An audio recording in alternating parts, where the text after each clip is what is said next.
punya data itu kita sulit untuk melangkah ke depan akan seperti apa. Oke, berarti kemudian setelah data itu lama, kita akan simpan dan akan menjadi sebuah historis. Nah, data-data yang lampau itu biasanya digunakan oleh peneliti, akademisi, dan juga mahasiswa yang sedang skripsi, sedang menyelesaikan tugas akhirnya, seperti itu. Halo sahabat tangguh, senang sekali rasanya berjumpa kembali pada podcast BNPB. Kali ini, tema dan topik yang akan kita bicarakan terkait informasi dan data bencana.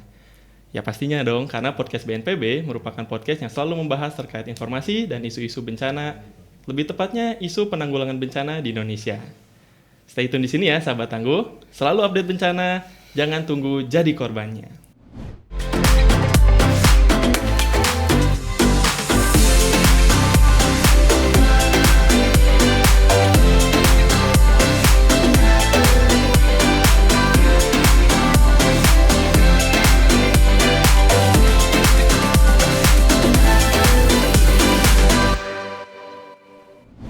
Nah, beberapa hari yang lalu, ini ceritanya saya dapat dispo dari Pak Dir atau direktur di tempat saya. Karena ini udah awal tahun, biasalah minta tolong dibuatkan paparan terkait program kerja yang membutuhkan banyak banget informasi juga data-data terkait penanggulangan bencana. Nah, di sini tuh sudah ada para ahlinya nih yang mengampu DB juga GIS BNPB. Ada Bang Aziz. Halo. Juga ada Bang Tama. Halo, selamat siang Mas Tama. Selamat siang, seneng banget loh gue bisa duduk di sini bareng Bang Aziz sama Bang Tama, kesempatan yang luar biasa langka. Terakhir kita ketemu kapan nih? Udah lama banget ya kayaknya ngobrol. Sudah lama kayaknya. Lama banget sih ya kayaknya ya. Pokoknya terakhir bareng-bareng tuh inget waktu di Kopassus ya. Itu yang berkesan banget sih waktu itu ya. Masih baju putih hitam. Baju putih hitam, bener. Karena latsar itu ya. Latsar, bener. Karena ketika kita udah pakai baju yang kayak gini, rasanya udah sibuk di unitnya masing-masing ya. Apalagi Bang Aziz nih di pusat data informasi sama dengan Bang Tama ya. Cuma katanya beda section atau gimana? Ya, kalau untuk Mas Aziz itu di unitnya statisi, kalau untuk saya itu di spasial atau keuangan. Oh, jadi Bang Aziz di statisi. Jadi di bidang pengelolaan data dan sistem informasi itu terbagi dua. Yang pertama adalah informasi spasial, itu Mas Tama sendiri, dan informasi statistik itu dengan saya sendiri. Seperti itu. Dan spasial itu berarti yang kayak peta-peta gitu ya, berarti atau gimana? Ya, segala bentuk gambaran dari atas permukaan bumi yang kita lihat ya, dari atas permukaan bumi, baik itu permukaan bumi. Berarti di sini kita membicarakan mengenai ini ya, bencana ya.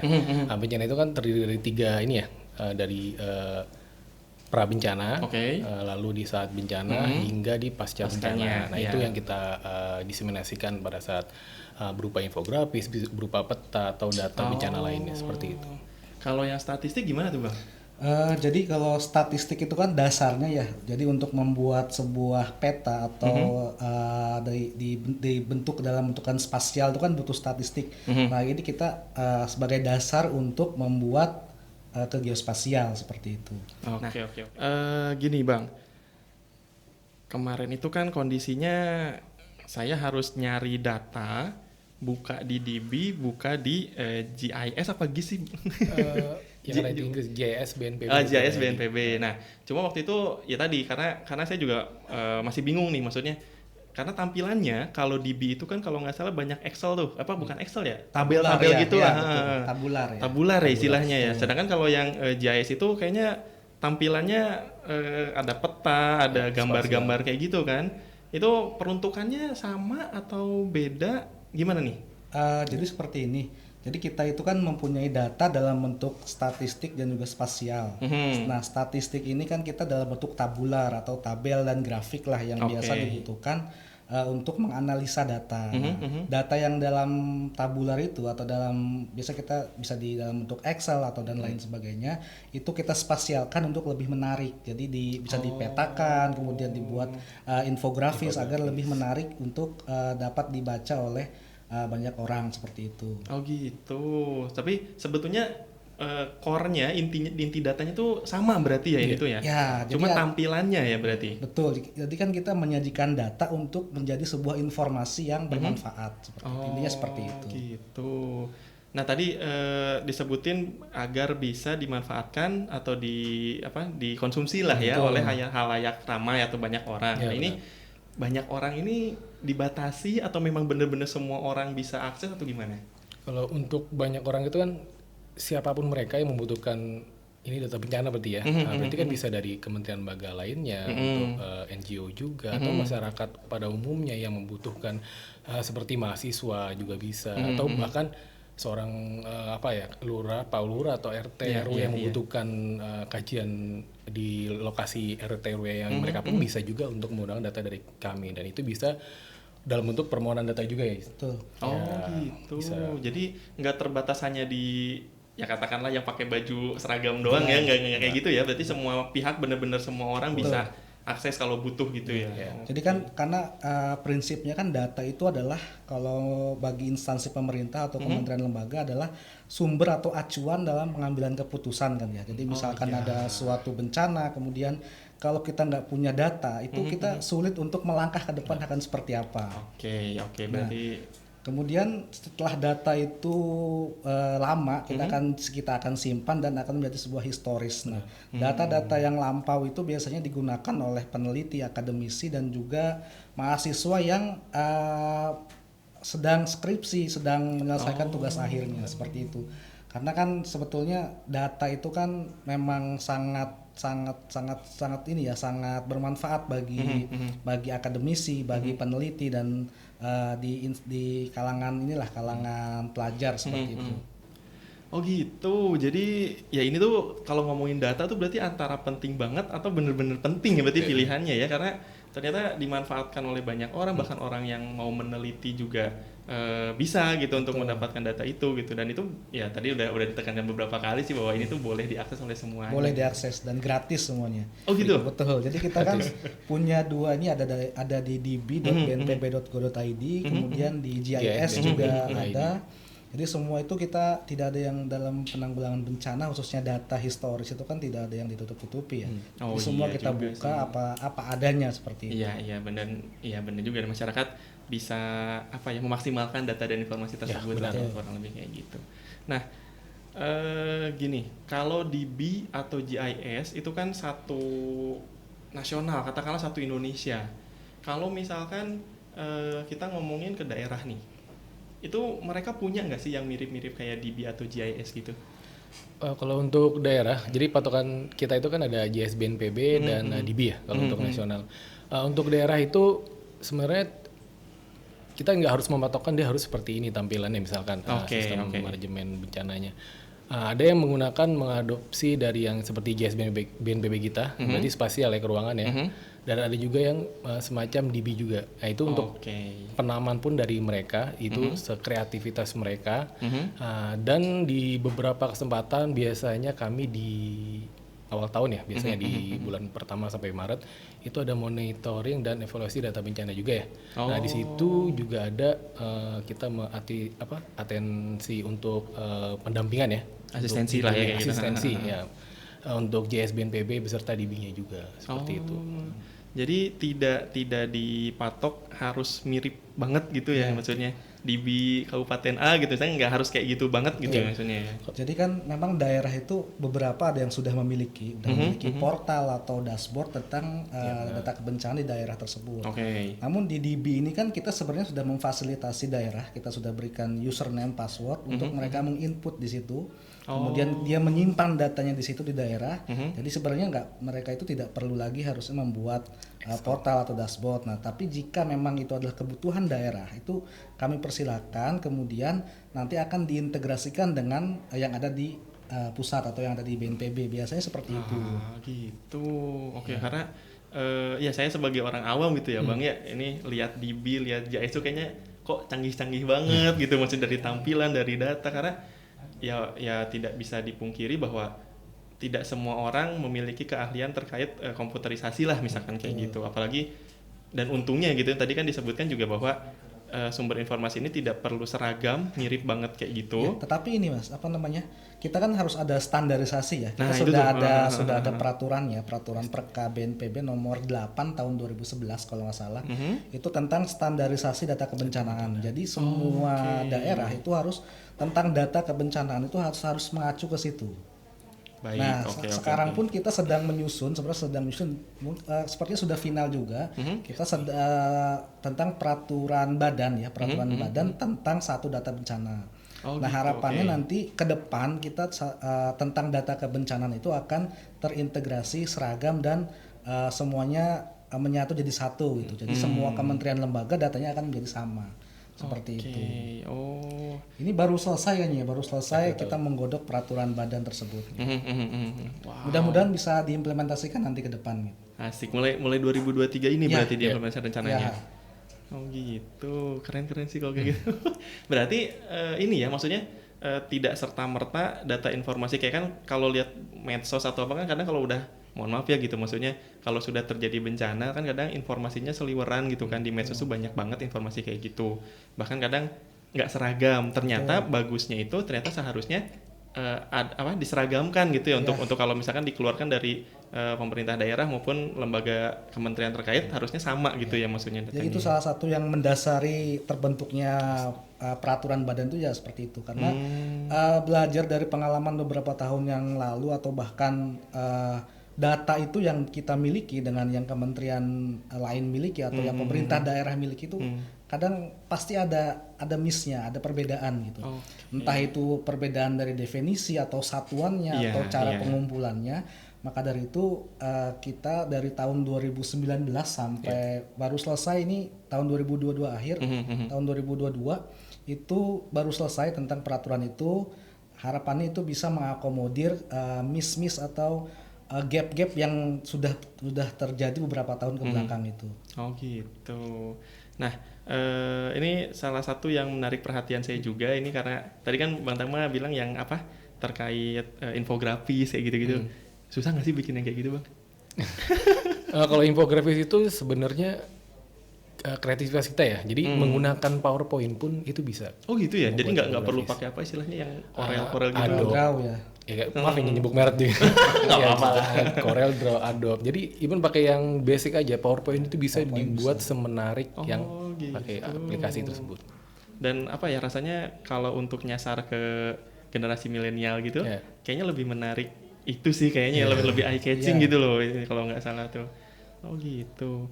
Nah berarti kalau misalkan memang data itu wajib dan penting, ini dengan kata lain diwajibkan daerah punya itu atau enggak? Tentang ini ya.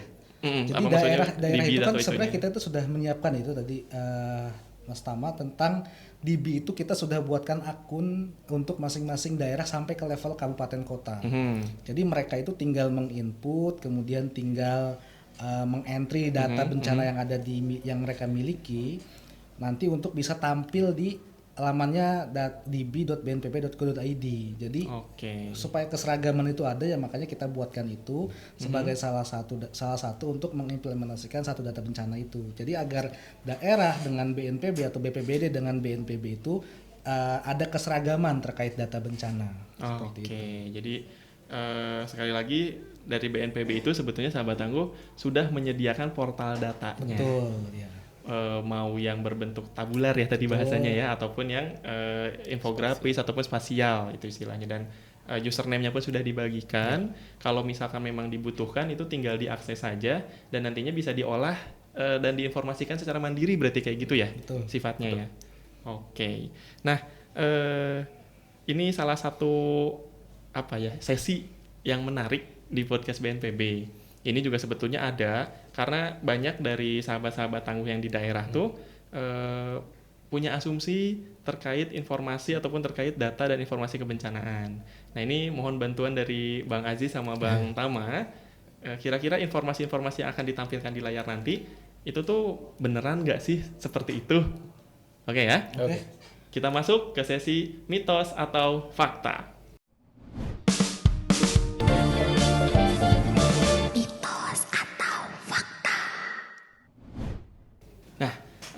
Di sesi mitos atau fakta ini sebetulnya kita udah nyiapin dua apa istilahnya kipas ya. Jadi satunya tulisannya mitos, satunya lagi itu tulisannya fakta. Nah nanti Bang Aziz atau Bang Tama tergantung nih, karena ada dua orang biasanya punya dua persepsi berbeda nggak apa-apa. Nanti kalau misalkan ini mitos, silahkan dijawab mitos. Kalau ini fakta, silahkan dijawab fakta. Nanti kalau bisa kasih penjelasan juga, maksudnya ini tuh kenapa mitos, kenapa fakta, dan lain-lain. Aturan mainnya simple lah, ya Bang ya. Bisa ya Bang ya. Ini kipasnya saya serahkan. Nanti tergantung mau siapa duluan, mau kayak gimana. Atau kalau misalkan berbeda juga nggak apa-apa. Mau ternyata satu suara nih ya nggak apa-apa juga. Kita mulai ya teman-teman ya. Siap ya. Pernyataan yang pertama. Nah, ini ada kaitannya dengan PRB atau pengurangan risiko bencana nih Bang. Data dan informasi bencana katanya tidak ada hubungannya dengan PRB atau pengurangan risiko bencana. Ini mitos atau fakta nih? Mitos. Ya kamera dulu. Sana katanya Bang. Mitos ya? Iya. Kenapa tuh? Kenapa mitos? Berarti ada hubungannya dong antara data atau informasi bencana ini dengan pengurangan risiko bencana. Terus kayak gimana hubungannya Bang? Ya.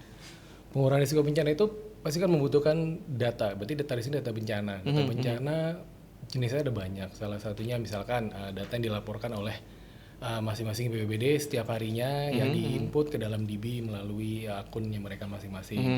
Ada juga data yang berupa seperti saya misalkan terjadi bencana cukup besar dan harus dideploy ke misalnya Bogor misalkan ada longsor. Nah itu membutuhkan tampilan spasial dari atas misalkan, berarti berupa drone bisa diambilnya. Oke, ya, itu bisa berupa data dokumentasi, foto, video hingga hasil nanti akhirnya mapping atau pemetaannya. Ya itu semua akan dibutuhkan oleh pemangku jabatan. Berarti kalau di sini berarti ada eselon 2 ya, dan eselon 1 hingga nanti bisa diambilkan kesimpulan apa yang harus dilakukan. Untuk berarti mendistribusikan bantuannya kah, atau mendiseminasi informasinya kah, seperti itu. Oh iya, karena kalau nggak salah kalau misalkan pengurangan risiko bencana memang banyaknya sih ke pra bencana ya, memang kalau pengurangan risiko bencana, karena kalau nggak salah juga kan informasi bencana itu kan bisa juga kayak peringatan dini juga bisa masuk ke situ kan ya, data-datanya ya, informasinya. Berarti mitos ya? Mitos. Ada kaitannya banget ya berarti Ada ya. kaitannya. Oke, sangat berkaitan. Yang kedua, nah, menghimpun dan mendiseminasi keseluruhan data bencana di daerah membutuhkan waktu minimal 5 tahun. Kayaknya nih ya di anggapan saya nih ketika baca ini, menghimpun data bencana dari yang sejarah bencana lah apa segala macam dihimpun ke dalam satu server, terus agar bisa didiseminasikan kepada masyarakatnya, katanya butuh waktunya sampai 5 tahun. Bener nggak sih itu? Selama itu bener nggak sih? Mitos. Ya, Mitos. Kenapa tuh Bang Aziz mungkin jadi, ada tanggapan? Sebenarnya kan data bencana itu adalah data yang seksi ya. Jadi setiap menit, setiap detik itu bisa berubah. Jadi data itu sebenarnya data bencana itu kan banyak ya terkait dengan data pra bencana, saat bencana atau tanggap darurat, dan juga pasca bencana. Nah, untuk menghimpun dan mendiseminasikan keseluruhan data kan, karena kalau waktu itu kan relatif ya. Kalau waktu itu relatif, jadi itu bagaimana kesiapan SDM di instansi atau BPBD terkait seperti itu. Jadi kalau misalkan memang BPBD atau personil SDM-nya sangat baik ya, pasti akan lebih cepat dalam menghimpun dan mendiseminasikan data. Oke, berarti tidak ada satuan waktu yang betul. Maksudnya harus sekian tahun, harus sekian bulan gitu, maksudnya targetnya nggak ada ya? Karena itu berkaitan dengan SDM juga ya, kalau misalkan menghimpun dan mendiseminasikan. Oke, tapi ini jadi penasaran nih, kalau di daerah, kan kalau di BNPB sendiri kan ada pusdatin nih misalkan gitu, kebagi 2 dan lain-lain. Nah kalau di daerah, kalau misalkan sudah punya database kayak gitu, mereka punya pusdatinnya nggak sih kalau di daerah gitu? Beberapa BPBD sudah memiliki, tapi rata-rata memang belum, karena sudah terwakilkan oleh pusdalopnya di masing-masing BPBD. Gitu. Tapi ada beberapa kabupaten, BPBD kabupaten atau provinsi sudah memiliki pusdatinnya juga. Oke. Berarti yang pasti ketika memiliki data dan informasi itu tidak sekedar hanya memiliki, tapi perlu diolah, didiseminasikan, juga perlu dipantau ya gitu, ada di maintenance-nya juga gitu ya. Oke. Next. Nah, mengolah data informasi bencana membutuhkan peralatan spek tinggi. Cuma ini masih umum nih, spek tinggi di sini seperti apa? Apakah laptop gaming mungkin wajib perlu gitu maksudnya untuk ngolah data kayak gini atau enggak? Mitos. Mitos ya? Mitos. Banyak mitos ini kali. Gimana peralatannya tuh harus yang kayak gimana sih, Bang? Ya jadi sebenarnya dengan spek tinggi itu kan jadi akan mempercepat pemrosesan ya, benar Iya ya? sih. Tapi tidak harus kan. Tidak harus, karena Oh, disesuaikan oke. juga dengan budget dari masing-masing daerah. Karena di setiap daerah itu budgetnya kan berbeda-beda, Pasti. ya kan. Oleh karena itu untuk spek tinggi itu kami bilang mitos gitu. Jadi sebenarnya kan hanya pakai Excel saja kita kan sudah bisa mengolah dan juga menyimpan data itu supaya tersimpan dengan rapi. Oh, Hanya iya. dengan Excel saja kan kita bisa dibentuk dalam beberapa grafik, dalam Ya, beberapa ya. informasi seperti itu. Oh iya, tadi udah disebutin ya sama Bang Tama ya bahwa bikin infografis pun Ya. PowerPoint pun PowerPoint. bisa PowerPoint gitu ya pun bisa. maksudnya. Bisa. Oke, berarti sahabat tangguh bisa nih cuma modal Excel, Word bisa ya? Kalau bikin pamflet kayak gitu bisa juga kan? Bisa, Bisa. pakai Terus PowerPoint. PowerPoint nih. PowerPoint. Oh gitu. Ternyata sederhana ya ternyata ya maksudnya. Untuk ngolah data dan bisa menyampaikannya itu ternyata nggak ruwet-ruwet amat Nggak gitu ruwet. sebetulnya. Oke.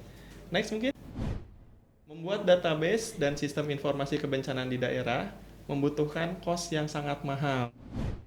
Yang mungkin banyak juga ditanyakan oleh pihak daerah, sahabat tangguh di daerah juga mungkin jadi misteri. Butuh uang berapa katanya gitu. Atau mungkin jangan dulu ke besarannya ya, mungkin lebih ke mungkin kalau bisa di-share sama Bang Aziz atau Bang Tama pengalaman di daerah nih yang sudah punya database bencana itu ada cerita nggak mereka tuh menghabiskan anggaran berapa mungkin gitu? Nah, kalau ini tuh bisa mitos, bisa fakta ini. Oh gitu. Karena Bisa dua-duanya. setiap daerah, karena setiap daerah itu kan pasti punya tujuan mereka membuat database itu untuk apa. Betul. Ketika memang biasanya sih kalau di daerah itu kalau misalkan pengen lebih murah kan di daerah itu kan ada di Kominfo-nya ya. Kominfo daerah ya dinas Dinas informasinya lah. Biasanya mereka juga sudah menyediakan itu. Jadi kan portal dibuat jadi dalam satu portal, mereka ya dari BPBD tuh tinggal mengikuti, tinggal masukkan dalam itu, tidak perlu membuat sendiri seperti itu. Oh gitu. Jadi manfaatin aja yang ada dulu gitu ya, kapasitas daerah punya apa itu dulu aja gitu ya. Jadi iya sih kalau misalkan tiap lembaga, tiap dinas gitu punya portal sendiri-sendiri banyak bener ya. Benar nanti. Dinas ini punya ini, dinas ini punya ini gitu kan. Kita kan sudah menyediakan itu dalam DB itu salah satu menunya untuk bisa daerah itu menyimpan dan menyebarluaskan data mereka. Oh gitu. Seperti itu. Dan di samping itu juga dari BNPB dalam ini kita pusdatin ya, dari unit teknologi dan jaringan juga hampir setiap tahun ya ada pengadaan TIK juga, teknologi informasi dan komunikasi. Nah itu juga bisa membantu untuk dalam manajemen database mereka juga. Nah misalkan pengadaan semacam satu set komputer kah atau planar, nah yang semacamnya. Bahkan kita juga ada untuk drone untuk 10 kabupaten hampir setiap tahun kita ada menghibahkan ke beberapa kabupaten BPBD. Oh gitu. Oke. Berarti sekali lagi memang tidak wajib gitu ya, maksudnya peralatan mahal, peralatan spek tinggi. Memang sih semakin bagus alatnya, semakin cepat proses datanya. Tapi kembali lagi kita lihat juga kapasitas dari daerahnya seperti apa dan menyesuaikan aja gitu ya. Oke. Ada yang selanjutnya mungkin? Nah, ini juga menarik nih Bang. Penyajian data dan informasi bencana di daerah cukup dengan akun Instagram saja. Nah ini juga rasanya perlu dikonfirmasi nih Bang, karena gini, kalau nggak salah tuh kan salah satu item ini mudah-mudahan nggak salah gitu dalam pengucapannya dalam Permendagri nomor 101 terkait yang SPM itu loh, suburusan bencana kan salah satunya kan ada yang KIE itu komunikasi, informasi dan edukasi terkait kebencanaan. Kan itu kan butuh data ya gitu maksudnya untuk terkait diseminasi dan lain sosialisasi. Kalau nggak salah itu bisa juga katanya didiseminasikan lewat medsos. Nah tapi apa cukup gitu maksudnya untuk data dan informasi bencana hanya mengandalkan satu ini saja gitu? Bisa dibilang mitos ya. Untuk diseminasi data bencana itu atau apa ya? Itu nggak hanya Instagram, itu ada ya contoh kami di BNPB ada Facebook juga, ada website juga ada, GS BNPB, DB juga ada, berupa infografis, pamflet dan lain-lain seperti itu. Jadi tidak harus Instagram, itu hanya salah satu dari jenisnya aja Instagram, sosial media seperti itu. Sosial media itu kan memang sekarang yang sering dibuka ya, sering dipantau oleh anak-anak Betul. Makanya melalui sosial media itu salah satu cara kita untuk menyampaikan informasi yang sangat tepat seperti itu dan cepat. Iya, benar. Sosial media lah seperti update-nya tuh selalu dicari, selalu dipantau gitu ya. Sekarang kan orang baca berita aja sudah jarang. Benar. Nonton TV aja sudah jarang. Bahkan kita lebih sering melihat HP kita daripada TV kan, daripada Iya sih, benar juga sih. Yang dekat di tangan tuh kan HP ya, benar-benar gadget atau gawai. Oh gitu. Jadi hanya salah satu ya, berarti ini salah satu cara saja untuk mendesiminasikan. Oke, ada lagi?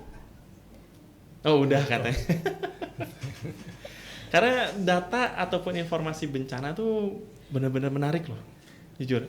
Bahkan ada yang kadang-kadang ya cerita dari teman-teman dari daerah gitu, maksudnya ada yang sampai menganggarkan banyak gitu, maksudnya untuk membuat sebuah sistem itu, data dan informasi itu. Padahal ya tadi juga sudah disampaikan bahwa sebetulnya sumber datanya ada di DB ataupun di GIS BNPB dan semuanya udah punya usernya ya, dan itu bisa dimanfaatkan. Sudah kita sediakan. Ada beberapa BPBD yang sudah memanfaatkan, ada yang belum seperti itu. Oh gitu. Nah mungkin ini terakhir nih Bang, pertanyaan pamungkas entah dari Bang Aziz atau Bang Tama. Kira-kira pernah punya pengalaman yang unik nggak sih ketika mungkin mengasistensi ke daerah gitu, maksudnya terkait data dan informasi bencana ini? Jadi kan sebelumnya itu kan di DB itu kita ada namanya pendampingan ya, pendampingan tentang pengelolaan data dan sistem informasi. Salah satunya kita membimbing teman-teman BPBD untuk bisa mengelola atau menggunakan DB untuk daerahnya. Jadi kita itu setiap tahun atau misalkan ada permintaan dari beberapa kabupaten atau provinsi untuk bisa memfasilitasi itu, kita selalu siap untuk membantu mereka dalam menggunakan aplikasi DB ini. Oh gitu. Berarti modelannya tuh kayak BIMTEK gitu atau? Ya seperti BIMTEK atau pendampingan lah kalau sekarang modelnya. Oke, dan keluarannya setelah BIMTEK berarti harapannya pihak daerah tuh bisa gitu ya memanfaatkan harus sudah DB. bisa.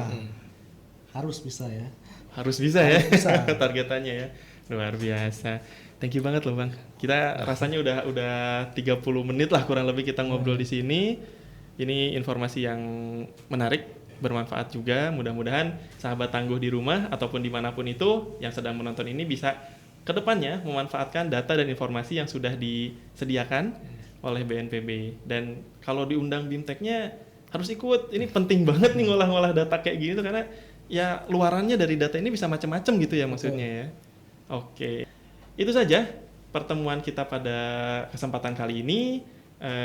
Jangan lupa silahkan tonton terus podcast BNPB. Episodenya banyak banget, tinggal di scroll aja, tinggal dipilih mana kira-kira tema yang cocok dan disuka oleh sahabat tangguh di rumah atau dimanapun kalian berada. Itu saja, kami pamit, kami undur diri. Selalu update bencana, jangan tunggu jadi korbannya.